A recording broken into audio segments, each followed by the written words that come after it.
Hopefully before any combat starts my guys will have time to heal. I may end up avoiding combat.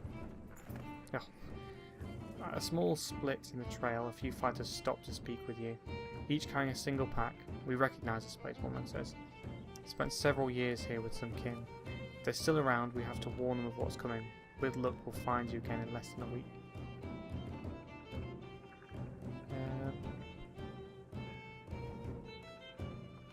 Wish the fighters well. You nod your understanding. Kin is kin, you say. Do what you must to protect them. The man claps you on the shoulder and the fighters depart. I think that's quite an agreeable thing to do, actually. You know. Complaints of Rosmer's excessive drinking have resurfaced. This time the man stumbled over some tent ropes, pulled the snagged canvas through a campfire, nearly setting a supply wagon aflame. Clansmen put out the fire on both the wagon and Rosmer's leg before leading him to you.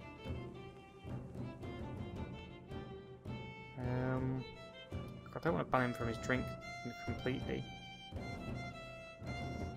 Let's ban him from camping near others in the future. Then he's just gonna... You'll rest and drink away from everyone until you learn to control yourself, you tell the man. The caravan approves of your decision until Rosmer disappears one evening. When you finally find him, it's a corpse at the bottom of a steep ravine. He must have stumbled into it. He was a nuisance, but nobody wanted to see it end like this either.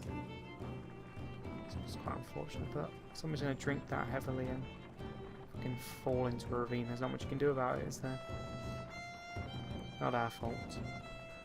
Once a strong, thriving city, the walls of Frostvellir now just keep the howling winds at bay. With luck, they'll hold out against Dredge as well.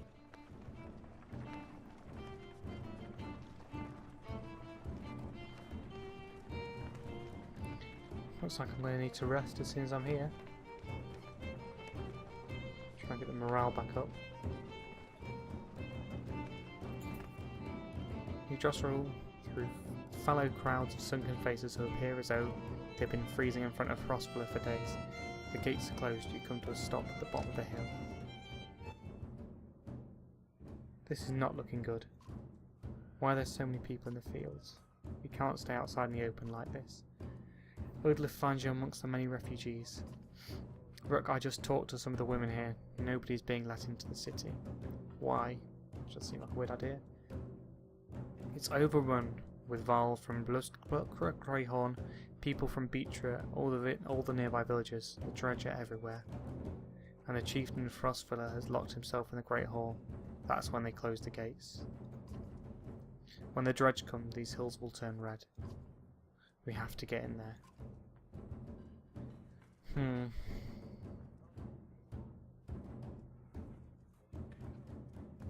going to have to get into the walls somehow. I can get that gate open. Let's see if there's another way before we start breaking down gates. That's a very good idea. I wasn't going to break it, just pushed really hard. If you can push a Dredge can.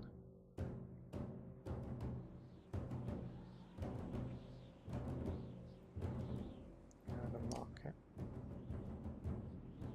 Supplies.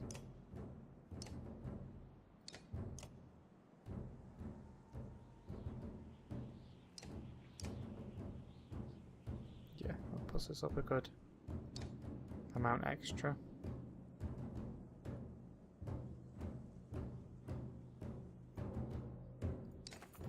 Gate. You approach the gate where hundreds of people have gathered in the trodden bloody space in front of the doors. Several pincushion bodies lie unclaimed, as they simply belonged there. Archers up on the wall make it clear that nobody will be getting in. Men and women below intermittently call for mercy and reason, when they're not flinging stones and curses. Find out more from the crowd. You spend an hour talking to different people who all have the same story. A couple of days ago the chieftain shut himself in, closed the gates and refused any more refugees. They've got huge stores of supplies in there too. That's one man. They're just hoarding them, which isn't a very nice thing to do in times of need. Shout at the guards. We're from Skurgra, open the gates, you shout at the archers. Not expecting much. You get as much response as you expected. Did you really expect it? I'm willing to try, grunts Ivor, despite sizing up doors that look like they can hold back an army. And when men start shooting arrows and pouring out to stop you, then you kill them, he says. You're not sure this is the most sound plan. We're not going to do this, no. This is a terrible idea, you say. We don't even know how many are in there. Ivor folds his arm. He seems almost relieved that he didn't have to live up to his earlier post. Leave the gates and try something else. You leave the crowd and head back down the hill. There are a lot of people gathered around the rest houses, says Odlif, pointing. Maybe we can find help there, or at least make ourselves useful. We'll have to find a way to sneak into the town.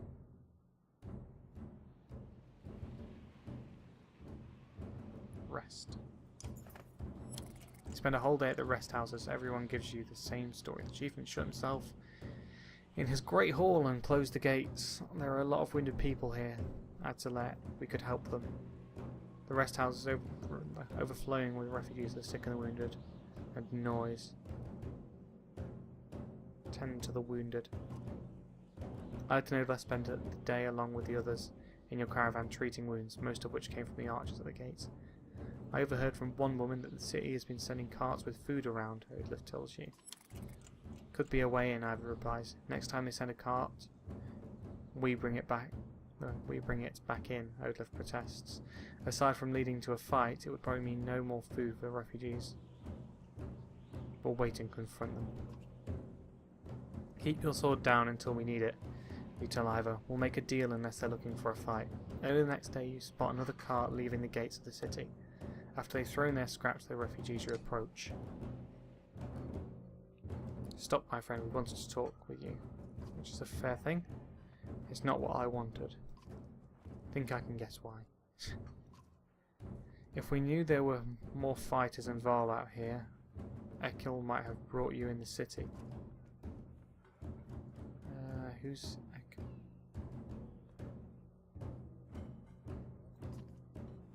He's in charge up there. In charge of what? Better let him explain. Fine, let's go. Sounds like there's more to it than just the king, or whatever, than the clansman locking himself in there. He nods, you follow him back up to the gates, where they open the doors for you. A man clad in black approaches as you step inside. Sounds like they're actually acting outside of it. What in the depths is this? The man orders his guards to get the doors closed again before more refugees notice. You said you wanted fighters. You heard about the chieftain. We heard he's hiding out in the Great Hall. Oh, really? Think you mean hiding out in a grave? He's eating worms, if that isn't clear. If that wasn't clear. Oh, right. What happened in here? So there is more going on. As soon as they heard Dredge were coming, anyone who couldn't swing an axe got one to the head. That's the short story anyway. At least 3 clans in here warring over turf and food, and the worst are the godforsaken Varl. He eyes Ivor and shrugs with exaggeration, as if simply stating the obvious. We're in more danger here than out there. Look, I was in charge here before things went to crap. You've got some people who can fight. You've got your own Varl. That counts for something. I can keep your flock safe in the Great Hall. You fight for me and take back Frostvilla. I don't take sides. Too hard to tell when the good guys have become the bad. Fine, cut these sheep loose and watch your own asses. What do I care? What I want to do is right now is get out of the damn streets. Think carefully about what you want.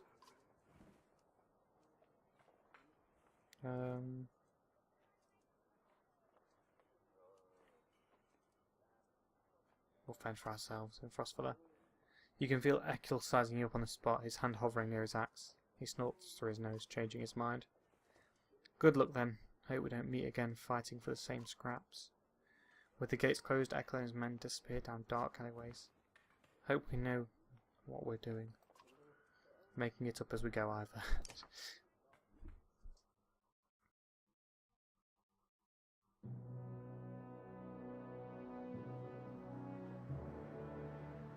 Seems like we're travelling back to the other group now.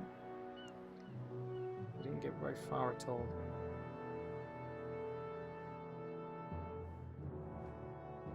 Hey Con, we're back. We've got a nice little flange mace there. I was able to get about as many warriors from Strand as you wanted, and more weapons, extra supplies too. Plus 100 Val, plus 100 fighters, and 200... Jesus. You perk up just now realising Morgan has been talking to you.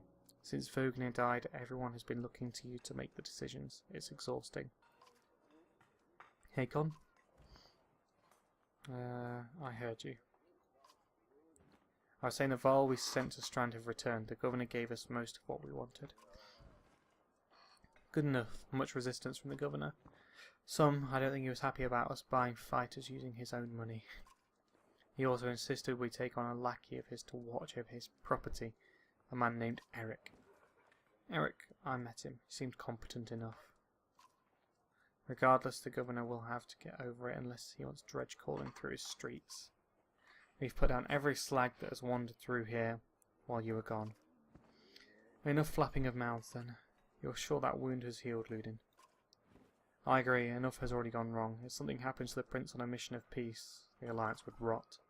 Or worse. I don't want a full-blown war now. Ludin makes his own decisions. Oh shit. That was the wrong one. I accidentally hit 3 there. What do you expect me to do? Go back to my father and tell him one Vold died so the alliance is over? He has a point, as Vogner's Kendry. You have the same responsibilities, Hakon. We will only be made to do this again later, and it will not suffer it. And I will not suffer it all a second time.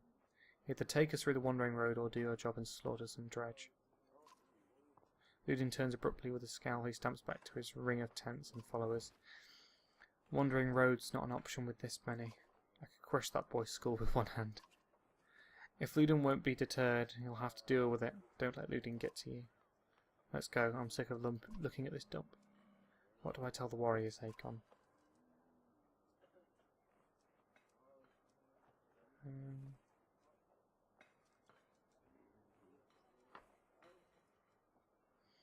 Let's be cautious. Don't want to lose too many people.